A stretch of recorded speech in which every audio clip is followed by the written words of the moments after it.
Video 2. Why do horses eat so much? Why do horses have to have so much food?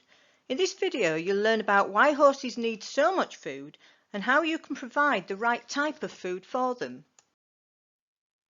Please be sure to give this video the thumbs up, and if you'd like to become a more knowledgeable horse owner, make sure you subscribe to this channel and hit the bell to be notified when a new video becomes available every week. When you watch horses, sometimes it seems as if they never stop eating. There's actually a good reason for this. Horses are always attempting to put on weight. There's a good reason for them trying to get fat. Horses, just like all mammals, will try to put on weight whenever there's plenty of food available in order to prepare themselves for the downtime such as drought or winter. So they're programmed, if you like, to eat whenever they can, but that's not the whole story. Horses are particularly good at surviving on very high fibre grasses. In fact, they thrive on them. In the wild, they eat grass that's long and fibrous, and when there's not enough of that, they eat shorter grasses. They may actually eat some of both throughout the day. It depends on what's available. Longer grasses have more fibre and less sugar per mouthful, and shorter grasses have less fibre and more sugar per mouthful. This is a very important point which we'll be returning to later. In the wild, horses live in what's called a home range. More about this in a later video. They stay in one area, even though that area may cover hundreds of square miles. So they eat the plants throughout the yearly cycle, ranging from fresh plants, usually during the spring, to browned off higher fibre plants during the winter. Many other large grazing herbivores migrate. Migration occurs so that they can follow the grasses as they peak in different areas of the continent.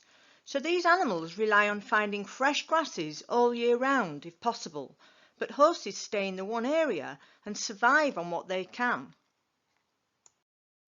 Domestic horses will eat themselves to dangerous levels of fat if they can. But it's really important to understand that domestic horses should have lots of food available, but it should be higher in fibre and lower in sugar.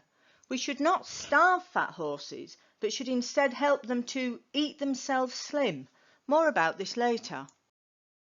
Remember how in the last video you learned a little about the digestive system of a horse? These next few slides are about the digestive system in a little bit more detail. Stick with me because this is a really important subject. See how different it is to the digestive system of a cow.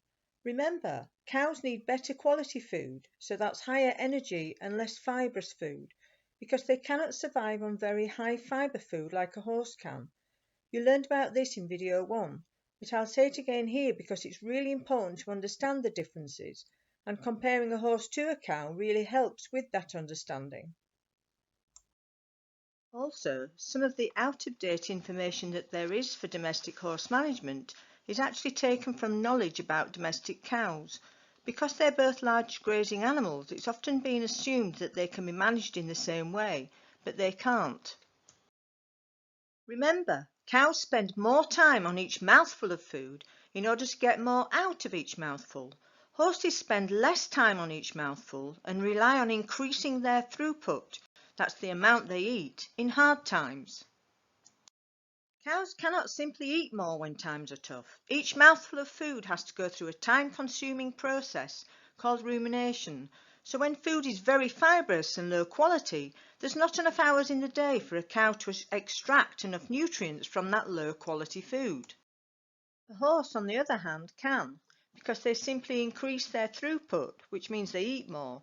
And even if the food is very low quality, they manage to get some nutrition from it due to the fermentation process that takes place in their hindgut. Remember, a horse is called a hindgut fermenter.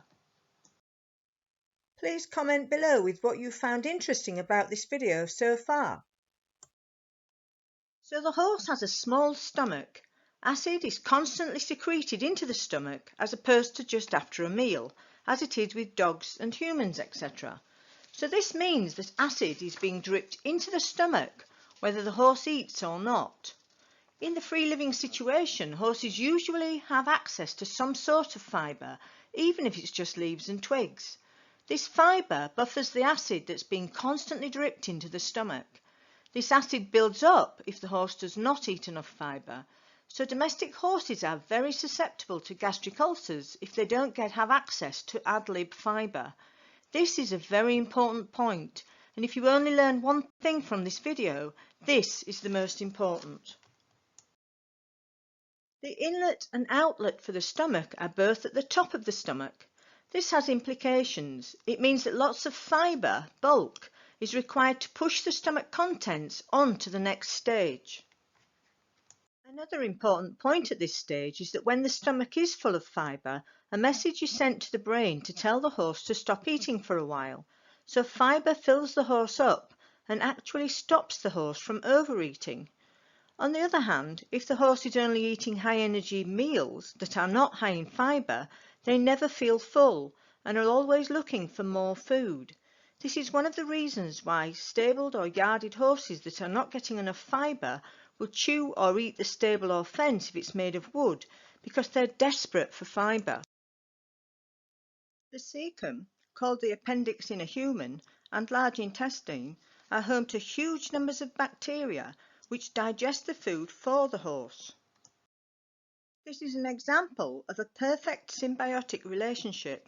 The horse provides a home for the bacteria, and the bacteria in turn digest the horse's food. Without the gut bacteria, the horse cannot survive and would actually starve to death. We now know that gut bacteria is even more important than previously thought. We should aim for a large variety of gut bacteria to be present in the gut.